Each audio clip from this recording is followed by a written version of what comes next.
बिस्मिल्लाहिर्रहमानिर्रहीम। Dear student, अस्सलाम वालेकुम।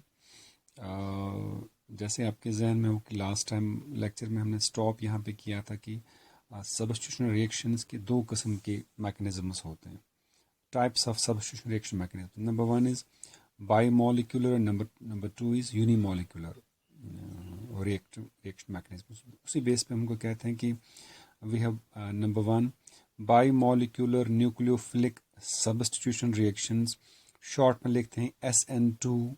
2 stands for bimolecular, then N nucleophilic as substitution reaction mechanisms and unimolecular। पहले हम डिस्कस कर लेंगे कि बायोमोलिकुलर न्यूक्लियोफिलिक सब्स्टिट्यूशन रिएक्शंस किन को बोलते हैं। तो ये वो वाली सब्स्टिट्यूशन रिएक्शंस होती हैं जिन केमिकल रिएक्शंस में सब्स्टिट्यूशन रिएक्शंस में रिएक्शन रेट जो है ये डिपेंड करता है दोनों रिएक्टेंट्स के कंसंट्रेशन पे। That's R is directly proportional to substrate, mean जो मैन मॉलिक्यूल जिस पे रिएक्शन होनी है, एंड न्यूक्लियोफाइल जो न्यूक्लियोफाइल रिएक्शन इनिशिएट कर लेता है। तो दोनों के रिएक्शन रेट पे, ये दोनों के कंसंट्रेशन पे रेट ऑफ रिएक्शन डिपेंड करता है। That's why they are called. इसका मतलब है कि वहाँ पे सेकंड ऑर्डर काइनेटिक्स इन्वॉल्व, आपने काइनेटिक्स में थोड़ा पढ़ लिया होगा कि वहाँ पे सेकंड ऑर्डर काइनेटिक्स इन्वॉल्व होती है। दैट्स व्हाई वो रेट डिपेंड करता है दोनों की कंसंट्रेशन में, सबस्ट्रेट एज वेल एज ये ब्रेसिस मींस कंसंट्रेशन। तो दोनों की कंसंट्रेशन डिपेंड करता है। इन्हीं को बोलते हैं बायोमोलिकुलर न्यूक्लियोफिलिक सब्स्टिट्यूशन रिएक्शंस। तो सेकंड ऑर्डर काइनेटिक्स है। तो SN2 reactions get completed in only one step, and that step is a concerted step, which means bond breaking and bond making take place simultaneously।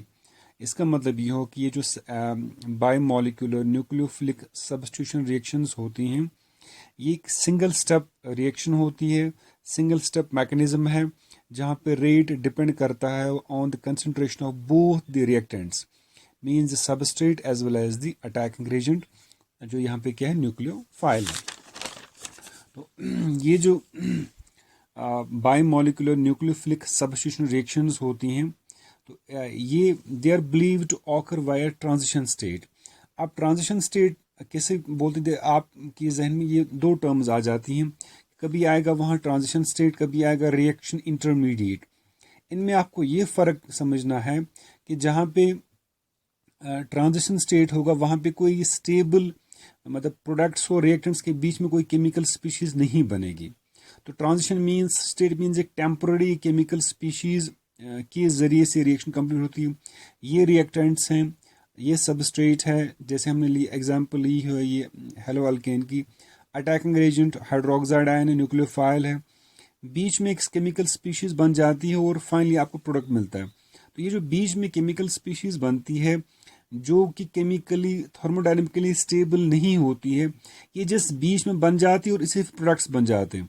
तो this is called the transition state. अब आप अगर इस पर ज़रा गौर से देखेंगे, यहाँ पे कार्बन को 5 बॉन्ड्स दिखाए गए हैं। ये कार्बन के 3 बॉन्ड्स 3H के साथ में और चौथा बॉन्ड बना रही है OH के साथ में, और 5वां बॉन्ड जो ऑलरेडी इसका अपना बॉन्ड है 6, वो बॉन्ड ब्रेक हो रहा है।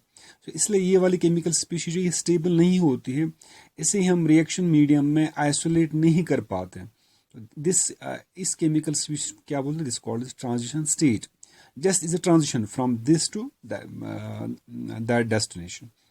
As no carbocation is formed during SN2 reaction, hence there will be no rearrangement। तो इसलिए क्योंकि rearrangement होता ही नहीं, क्योंकि यहाँ पर कार्बोकेटाइन बनता ही नहीं है, एक ट्रांजिशन स्पीशीज बन जाती है, उसके जरिए प्रोडक्ट फॉर्मेशन होती है। अब ये रूट कैसे अडॉप्ट कर लेती है, इसमें ज़रा आपको ये समझना है कि मैकेनिज्म क्या होता है। द मैकेनिज्म ऑफ, अब ये SN2 रिएक्शन का मैकेनिज्म प्रपोज किया था हुगीज और इंगोल्ड साहब ने 1930s में। तो उनका जो मतलब मानना ये था कि जो उन्होंने अपना प्रपोज थ्योरी की, इसका रिएक्शन मैकेनिज्म प्रपोज किया, तो उन्होंने कहा कि ऐसी जो SN2 reaction proceeds through the formation of highly unstable transition state completes in one step and it is a concerted process as there no reaction intermediate is involved। तो उनका ये कहना था कि ये जो SN2 मैकेनिज्म में क्या होता है कि जो अटैकिंग एजेंट है, जैसे यहाँ पे OH अटैकिंग एजेंट है, ये न्यूक्लियोफाइल सबस्ट्रेट पे अटैक करता है, अप्रोच करता है with its electron pair bond बनाने के लिए, लेकिन साथ में ही जो लीविंग ग्रुप होता है जहाँ पे ब्रोमीन है, क्योंकि इस न्यूक्लियोफाइल को बाहर निकलना है, तो लीविंग ग्रुप की अपोजिट साइड में अटैकिंग रेजेंट या इनकमिंग ग्रुप अटैक कर लेता है, बॉन्ड बनाने के लिए अप्रोच कर लेता है। तो इन दोनों के इसके अप्रोच न्यूक्लियोफाइल के अप्रोच होने के दरमियान और CX बॉन्ड के लिविंग ग्रुप, क्योंकि दिस इज इनकमिंग ग्रुप जो जो न्यूक्लियोफाइल है जिसको आना है, और ये लिविंग ग्रुप है, ये भी एज न्यूक्लियोफाइल ही जाएगा। तभी तो है ये बाई मॉलिक्यूलर न्यूक्लियोफिलिक, एक न्यूक्लियोफाइल दूसरे न्यूक्लियोफाइल का सबस्टिट्यूट कर रहा है। तो ये आने वाले को इनकमिंग ग्रुप बोलते हैं, जाने वाला लिविंग ग्रुप हो गया। इनकमिंग ग्रुप यहाँ OH न्यूक्लियोफाइल है, लिविंग ग्रुप यहाँ Br नेगेटिव जाएगा। तो जो ये अप्रोच करते ये लिविंग ग्रुप के अपोजिट वाइड साइड अप्रोच कर लेता ताकि लिविंग ग्रुप को निकलने में आसानी हो जाए।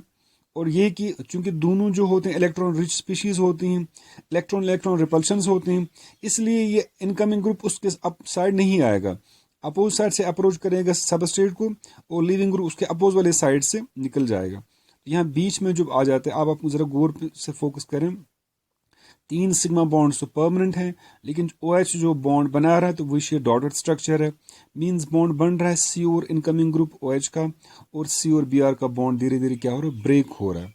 तो मींस ये बीच में जो ट्रांजिशन स्टेट आ गया, ट्रांजिशन स्टेट में कार्बन पे 3 कंप्लीट बॉन्ड्स हैं और 2 पार्शियल बॉन्ड्स हैं। ये बॉन्ड जितना C और OH के इनकमिंग ग्रुप के साथ बॉन्ड बनेगा, उतना ही C और Br का बॉन्ड क्या टूटेगा। तो बीच जो जब ये पांचों लिंक करके होते हैं उस स्टेज को बोलते हैं ट्रांजिशन स्टेज, जो बहुत अनस्टेबल होता है, जिसकी बहुत शॉर्ट लाइफ होती है, तभी इसको हम आइसोलेट नहीं कर पाते हैं। तो चूंकि अटैक बैक साइड से हुआ, तो इसलिए जो प्रोडक्ट बनेगा Br बाहर निकल जाएगा, OH बनाएगा बॉन्ड, तो there is inversion of configuration, क्योंकि attack is from the back side.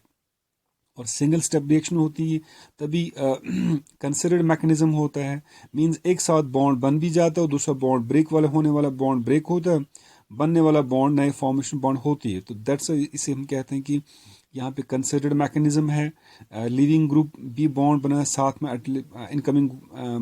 Incoming group भी बॉन्ड बना रहा है, लिविंग ग्रुप का बॉन्ड ब्रेक हो रहा है।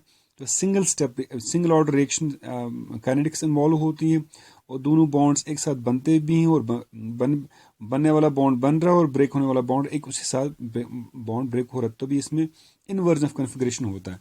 तो वही जरा ब्रीफ में यहाँ लिखा है कि carbon atom of methyl bromide acquires partial positive charge as it is bounded to the electron. Withdrawing substituent bromide ion, whereas OH minus ion approaches nearer to carbon, its negative charge starts diminishing as sharing its electron with carbon atom takes place. At the same time क्या हो रहा है, negative charge starts developing on the bromide ion, क्योंकि वो उसको जाना है electron pair को लेके, starts withdrawing electron pair from the carbon and bromine. This results in the formation of transition state in which partial bond formed between OH incoming group and carbon atom and the bond between carbon and bromine gets stretched. Stretch means वो खुल रहा है क्योंकि उस carbon से Br bond को break होना. Thus in this state there the hydrogen atoms in the carbon attain coplanar configuration perpendicular to the line of attack. So this transition state is characterized by maximum potential energy and minimum stability, therefore quickly transformed into product. तो यही है कि अब इसमें को आप ये समझ रहे हैं कि चूंकि ये जो कार्बन और 3 हाइड्रोजन के बॉन्ड ये 3 एक ही प्लेन में होते हैं, तो और ये जो बॉन्ड बन रहा है बिटवीन COH और Br, ये परपेंडिकुलर उस प्लेन में होते हैं। तो ये ज्योमेट्री का भी जरा मसला होता है कि ये तीनों एक ही प्लेन में होते हैं, और वो प्लेन जो इनके परपेंडिकुलर साइड में ही चलता है। तो तभी जो ट्रांजिशन स्टेट बनता है, चूंकि इसमें हाई पोटेंशियल एनर्जी होती है, इसकी स्टेबिलिटी कम हो जाती है, देयरफॉर क्विकली प्रोडक्ट बन जाता है। तो तभी इसकी लाइफ जो होती है ट्रांजिशन स्टेट की वो बहुत कम होती है।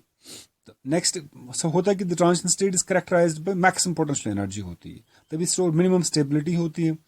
The overall reaction thus occurs through simultaneously breaking of CBr bond, और साथ में क्या था, फॉर्मेशन ऑफ CO बॉन्ड बन जाता है of the incoming nucleophile in the one step without the formation of reaction intermediates नहीं बनते हैं, which is represented जो पे लिखा है।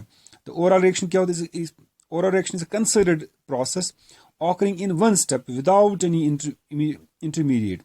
तो सिंगल इसमें कोई इंटरमीडिएट नहीं बनता है।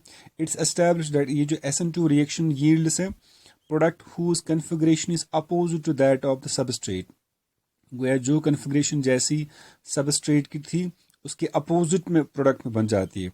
तो in other words SN2 reaction proceeds with complete, इसमें स्टीरियोकेमिकल इन्वर्जन होता है, usually refer to as Walden inversion. तो गोया ये वो वाली रिएक्शन है जिस रिएक्शन में complete reaction inversion of configuration होती है, इसमें वाल्डन इन्वर्जन बोलते हैं। और द ओवरऑल रिएक्टिविटी क्या है, means tertiary alkyl halides fast react करते हैं इस मैकेनिज्म से, SN2 से, उससे कम करते हैं कौन से, सेकेंडरी अल्काइल हैलाइड्स, इन लीस्ट कौन करते हैं, प्राइमरी अल्काइल हैलाइड्स। तो with this we have completed the SN2 reaction mechanism in case of haloalkanes. इनका मैकेनिज्म क्या होता है, तो अब नेक्स्ट लेक्चर में इंशाल्लाह will discuss SN1 reaction mechanism. Till then अल्लाह हाफिज़।